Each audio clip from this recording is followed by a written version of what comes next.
Welcome to Just the Word, where we're reading through the Bible in 1 year.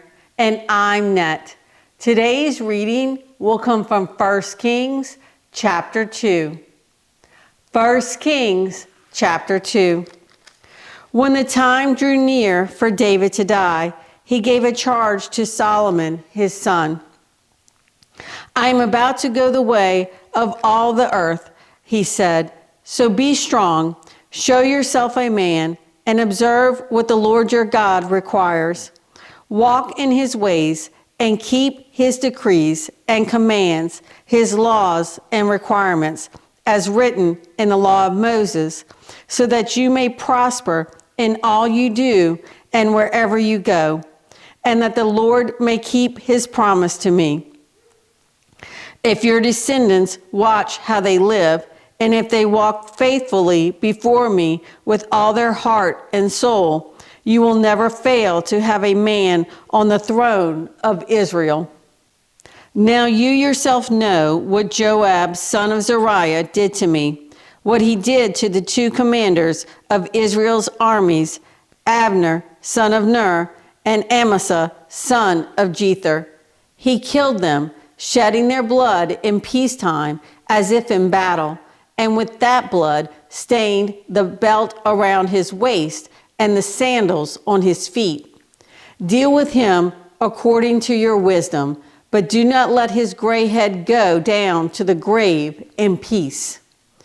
But show kindness to the sons of Barzillai of Gilead, and let them be among those who eat at your table. They stood by me when I fled from your brother Absalom. And remember, you have with you Shimei, son of Gera, the Benjamite from Bahurim, who called down bitter causes on me the day I went to Mahanaim. When he came down to meet me at the Jordan, I swore to him by the Lord, I will not put you to death by the sword. But now, do not consider him innocent. You are a man of wisdom. You will know what to do to him. Bring his gray head down to the grave in blood. Then David rested with his fathers and was buried in the city of David. He had reigned 40 years over Israel, 7 years in Hebron, and 33 in Jerusalem. So Solomon sat on the throne of his father David, and his rule was firmly established. Now Adonijah, the son of Haggith, went to Bathsheba, Solomon's mother. Bathsheba asked him, do you come peacefully? He answered, yes, peacefully. Then he added, I have something to say to you. You may say it, she replied. As you know, he said, the kingdom was mine. All Israel looked to me as their king. But things changed, and the kingdom has gone to my brother, for it has come to him from the Lord. Now I have one request to make of you. Do not refuse me. You may make it, she said. So he continued, please ask King Solomon, he will not refuse you, to give me Abishag the Shunammite as my wife. Very well, Bathsheba replied, I will speak to the king for you. When Bathsheba went to King Solomon to speak to him for Adonijah, the king stood up to meet her, bowed down to her, and sat down on his throne.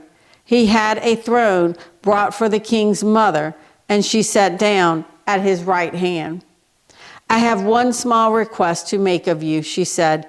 Do not refuse me. The king replied, make it, my mother. I will not refuse you. So she said, let Abishag the Shunammite be given in marriage to your brother Adonijah. King Solomon answered his mother, why do you request Abishag the Shunammite for Adonijah? You might as well request the kingdom for him. After all, he is my older brother. Yes, for him and for Abiathar the priest and Joab, son of Zeruiah. Then King Solomon swore by the Lord, may God deal with me, be it ever so severely, if Adonijah does not pay with his life for this request. And now, As surely as the Lord lives, he who has established me securely on the throne of my father David and has founded a dynasty for me as he promised, Adonijah shall be put to death today." So King Solomon gave orders to Benaiah, son of Jehoiada, and he struck down Adonijah, and he died. To Abiathar the priest, the king said, "Go back to your fields in Anathoth. You deserve to die, but I will not put you to death now, because you carried the ark of the sovereign Lord before my father David and shared all my father's hardships." So Solomon removed Abiathar from the priesthood of the Lord, fulfilling the word the Lord had spoken at Shiloh about the house of Eli. When the news reached Joab, who had conspired with Adonijah, though not with Absalom, he fled to the tent of the Lord and took hold of the horns of the altar. King Solomon was told that Joab had fled to the tent of the Lord and was beside the altar. Then Solomon ordered Benaiah, son of Jehoiada, "Go, strike him down."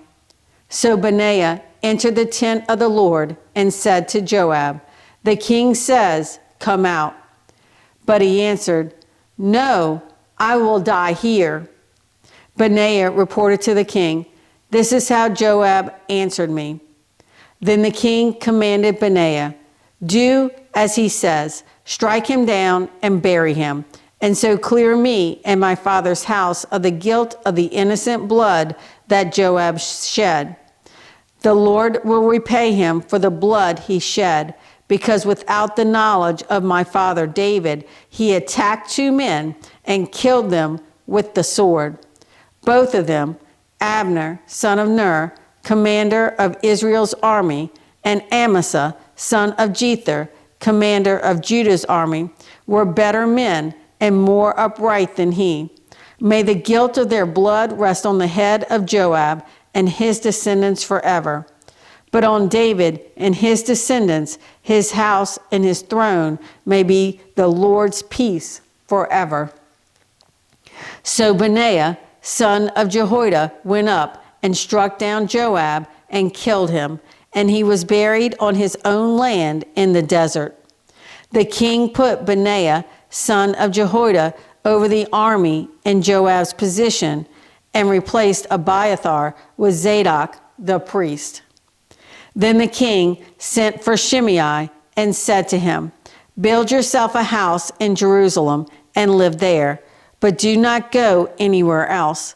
The day you leave and cross the Kidron Valley, you can be sure you will die. Your blood will be on your own head." Shimei answered the king, "What you say is good. Your servant will do as my lord the king has said." And Shimei stayed in Jerusalem for a long time. But 3 years later, 2 of Shimei's slaves ran off to Achish, son of Maacah, king of Gath, and Shimei was told, "Your slaves are in Gath." At this, he saddled his donkey and went to Achish at Gath in search of his slaves. So Shimei went away and brought the slaves back from Gath.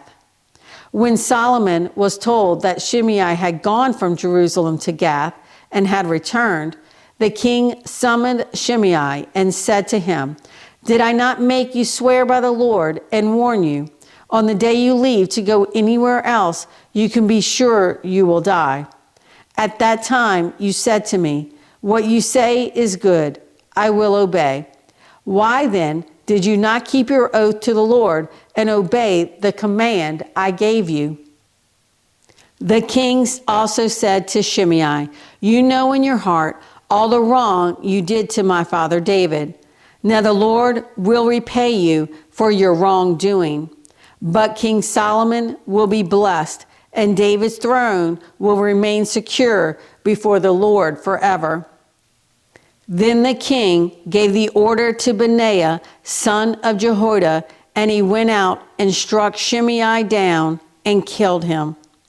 The kingdom was now firmly established in Solomon's hands. Thanks for joining Just the Word. See you tomorrow.